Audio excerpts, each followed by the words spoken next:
Hello everyone and welcome to the round glass review for the Vivitar 20mm f3.8 auto wide angle. This lens was made by Kino Precision Optical in Japan. It's known as the Vivitar 20mm f3.8 auto wide angle, sometimes the auto wide angle Vivitar, depends on when it was made. It was introduced at, I think, the Photokino trade show in 1969 and released for sale in 1970, and I believe it was sold through the mid to late 70s. I couldn't find exactly when it went out of production and stopped being sold.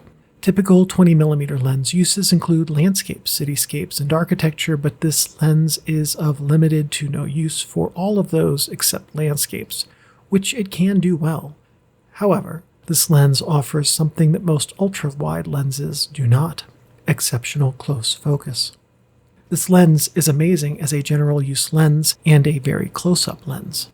For your bottom line up front, for a late 60s retro focus lens, this one is good and desirable. If you are looking for a lens of this class and age, this is the one to get because the colors are good, especially on digital, and the close focus is a standout feature. The focal length and angle of view are 20mm and 95 degrees on full frame, 30mm and 70.5 degrees on APS-C. The aperture range is 3.8 to 22. The element and group count are 9 and 7, design type retro focus, filter size 82mm, closest focus 50mm, which in the US is 1.14 post-it flag lengths. The drive type is manual focus only. The native mounts were Canon FD, Contax Yashica, Konica AR, M42, which is the lens that I used in this, Minolta SR, Nikon F, Olympus OM, and Pentax K. The dimensions will vary slightly by the specific mount, but in general they're approximately 86mm by 54mm, and the weight is 369 grams, approximately again with a slight variation by mount. Shot at infinity and writ large, longer focal distances, this lens can be a bit boring, soft, and sterile. Shot up close, especially at its closest focus, and this lens creates captivating, immersive images. So, shoot this lens up close. For my next tip, if you use mirrorless cameras, an M42 to your mount macro adapter is a great idea with this lens. With my M42 macro adapter racked fully out, and the lens also racked fully out, the closest focus point is the front element's outer surface. In fact, if you have dirt or smudges on your front element with this lens at that setting, they're going to be recorded in the image. One downside to a macro focusing adapter is that it will increase field curvature with this lens. Now here's a sample of what that looks like with a Caterpillar. This can be controlled by stopping the lens down to a limited extent, but honestly, for those of you who really like weird blur effects, this is an interesting prospect in select situations. Now, technical reviews of the time indicated that this lens reached optimal sharpness and flare elimination at f8, and that the performance remained steady through f16. Reviews also noted something this review will note. Flare is present at wider apertures and saps a good deal of contrast and sharpness from images when present. Peak sharpness, by the way, for this lens was, according to Camera 35, 68 line pairs per millimeter in the center and 40 line pairs per millimeter in the corners. Wide open and at f22, performance only dropped to 56 lpmm in the center, for reference. That's staggeringly consistent performance across the entire aperture range. Overall, by late 60s standards, that's highly commendable. If you use speed boosters, they can do some interesting things with this lens. Used on full frame and cropped to 4x5, you can bump up the usable angle of view with this lens just a bit with a speed booster. My M42 speed booster did affect how the lens delivered image ghosting and flare in a curious manner, and also dialed the contrast straight out of the camera up to 10. This lens has a fascinating Seidel profile.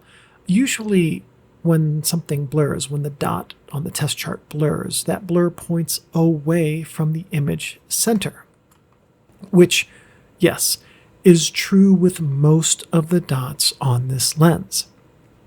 However, at the corners, the blurs point toward the image center. Now, I suspect this indicates a little bit of field curvature, a fault that we see amplified when this lens focuses beyond the designed closest focus point, and it could also be that the tangential astigmatism blurs are just kind of disappearing into the light loss.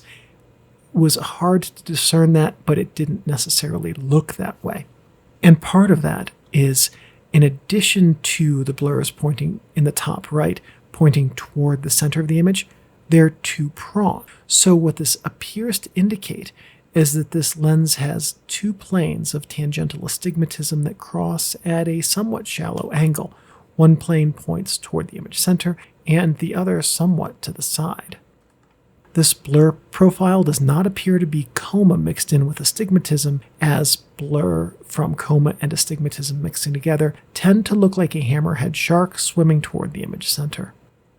In the bottom right, the performance changes, and the blur appears to simply be a strong tangential astigmatism with some chromatic aberration included for fun.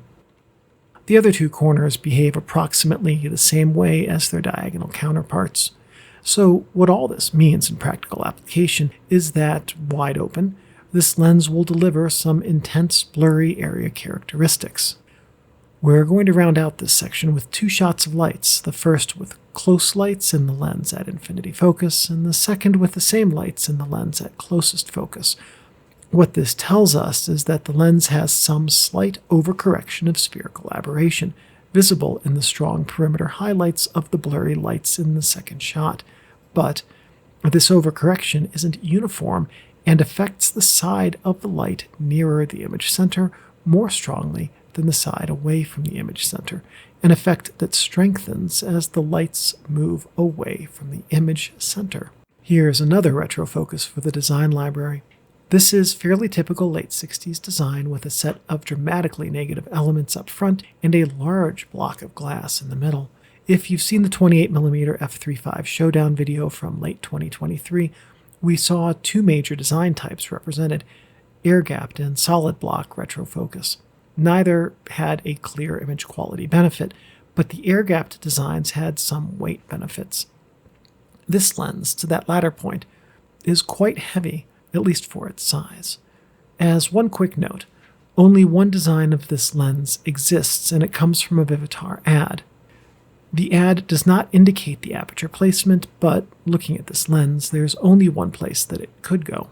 Breathing is present and mildly noticeable when focused near the lens to 0.7 meters beyond the original focus point. More important than the breathing is that the lens does exhibit some minor image hop when focusing begins, which indicates some slop in the helical threads. This may be due to age and use, so your lens may have better or worse performance. The aperture is stepped in half stops. However, with the M42 version, you can use the MA switch to preset an aperture and stop down in video for smooth aperture closing to that designated stop. The front element is non-rotating but does move in and out 7.5 millimeters, which is 37.5% of the focal length. Focus throw is 280 degrees, and that affords exceptional close focus accuracy. The focus ring is stationary and made of milled metal. Focus damping will vary by lens use and care, but on mine the focus is smooth with little resistance. The focusing ring is not loose, and it responds easily. The autofocus effect on audio is not applicable as this is a manual focus lens. However, if you use on-camera audio with this lens, mine at least has a faint whine that sounds like an old bearing as it focuses. Sharpness is, well, this lens has a reputation as being a standard performer at best. Now, for me, this lens is really surprisingly sharp. This is most true up close, by the way, and that's where this lens performs the best. At infinity focus, it's softer and, quite frankly, somewhat generic. Build quality is very good, even by today's standards, with all-metal construction and a front element which does not rotate. Contrast is strong out of the camera, and this results in good color saturation, though at the cost of some shadow and highlight recoverability. Aperture stars start to form in a noticeable way at f5.6. To my eye, they peak in quality at f16, with the f22 stars looking a bit smudgy and with some diffraction blur between the star spikes. This lens creates 6-pointed stars, which are frankly nothing special, except for the clarity and strength that they offer from f8 to f16. Out of focus areas are a bit jittery when the lens stops down, but wide open, they're quite nice with a bit of swirl that stems from strong tangential astigmatism that arrives in two directions and in a curious manner, as we examined in the Seidel analysis section. Distortion is strong even by late 60s design standards. Now that said, in practical application, distortion will be less noticeable than when photographing graph paper because, fun fact, tests that photograph graph paper or a similar grid are going to amplify distortion because lenses like this, and, well, every lens, except for a reproduction lens, is meant to photograph a three-dimensional scene, not to reproduce flat surfaces onto a flat image media. Light loss, when photographing a white computer monitor up close with the lens focused at infinity, is exceptionally strong wide open and improves through f11.